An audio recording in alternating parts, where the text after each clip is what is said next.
Shalom sahabatku, sebelum kita merenungkan kebenaran firman Tuhan di pagi hari ini, mari kita sama-sama berdoa. Bapa Surgawi, kami mengucap syukur buat pagi hari ini. Kami berterima kasih untuk hari dan nafas yang baru Tuhan berikan untuk setiap kami. Pagi hari ini, kami ingin kembali mendengar dan belajar tentang kebenaran firman-Mu. Biar firman-Mu yang terus menuntun kami sepanjang hari ini. Amin. Pagi hari ini kita akan merenungkan kebenaran firman-Nya dengan tema hati yang penuh belas kasihan. Mari kita buka Alkitab di dalam kitab Bilangan pasal 27 ayat 12 sampai ayat yang ke-17. Demikian firman Tuhan. Tuhan berfirman kepada Musa, "Naiklah ke gunung Abarim ini dan pandanglah negeri yang kuberikan kepada orang Israel. Sesudah engkau memandangnya, maka engkau pun juga akan dikumpulkan kepada kaum leluhurmu, sama seperti Harun, abangmu, dahulu. Karena pada waktu pembantahan umat itu di padang gurun Zin, kamu berdua telah memberontak terhadap titahku untuk menyatakan kekudusanku di depan mata mereka dengan air itu. Itulah mata air Meriba, dekat Kadesh, di padang gurun Zin. Lalu berkatalah Musa kepada Tuhan, biarlah Tuhan Allah dari roh segala makhluk mengangkat atas umat ini seorang yang mengepalai mereka waktu keluar dan masuk, dan membawa mereka keluar dan masuk, supaya umat Tuhan jangan hendaknya seperti domba-domba yang tidak mempunyai gembala." Rasa kepedulian itu keluar dari hati yang mudah tergerak atau mudah digerakkan oleh tujuan Tuhan. Kepedulian hanya dapat muncul ketika manusia tidak lagi menempatkan kepentingan pribadinya jauh di atas kepentingan orang lain.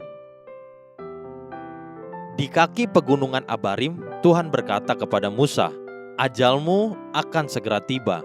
Engkau tidak akan masuk ke tanah perjanjian. Sekarang naiklah ke atas salah satu gunung itu dan pandanglah."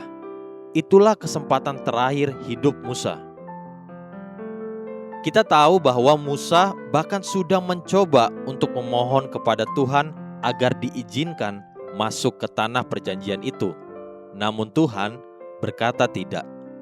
Setelah itu Musa berkata demikian kepada Tuhan. Bilangan 27 ayat 15-17. Lalu berkatalah Musa kepada Tuhan, "Biarlah Tuhan Allah dari roh segala makhluk mengangkat atas umat ini seorang yang mengepalai mereka waktu keluar dan masuk, dan membawa mereka keluar dan masuk, supaya umat Tuhan jangan hendaknya seperti domba-domba yang tidak mempunyai gembala." Itulah perkataan atau permohonan Musa yang terakhir sebelum dia mati. Hal sederhana, namun coba kita renungkan sebentar perkataan hasrat hati Musa ini. Musa bisa saja berkata, "Jika demikian, biarlah anakku yang naik menggantikan aku sebagai gembala memimpin umat yang besar ini. Atau berikanlah aku upah sebagai bukti pengabdianku selama 40 tahun ini memimpin bangsa yang tegar tengkuk ini. Minimal upah itu bisa menjadi warisan bagi anak-anakku." Atau Musa bisa minta penghormatan bagi dirinya supaya senantiasa dikenang dan dianggap pahlawan. Namun bukan semua itu yang diminta oleh Musa sebagai permohonan terakhirnya. Musa sebaliknya memohon sesuatu yang sama sekali tidak ada hubungannya dengan kepentingan dirinya sendiri. Musa memohon untuk kepentingan umat Tuhan. Coba dengarkan sekali lagi permohonan Musa. Bilangan 27 ayat yang ke-15 sampai ayat yang ke-17.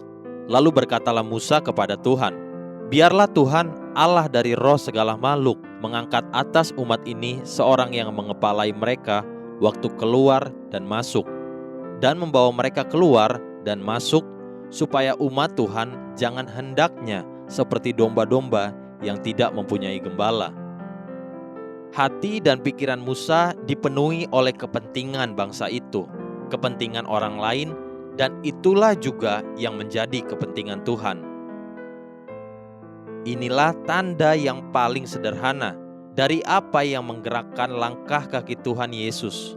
Berkali-kali di dalam keempat Injil, kita akan menemukan Tuhan Yesus bergerak karena hatinya digerakkan oleh belas kasihan. Itulah sebabnya Dia menyembuhkan orang sakit, Dia membangkitkan orang lumpuh, bahkan orang mati. Semua dasarnya adalah belas kasihan. Haleluya. Sahabatku, mari kita sama-sama berdoa. Terima kasih Bapa Surgawi, penuhi hatiku dengan belas kasihan, agar aku layak di hadapan-Mu. Amin. Jesus loves you, and so do I.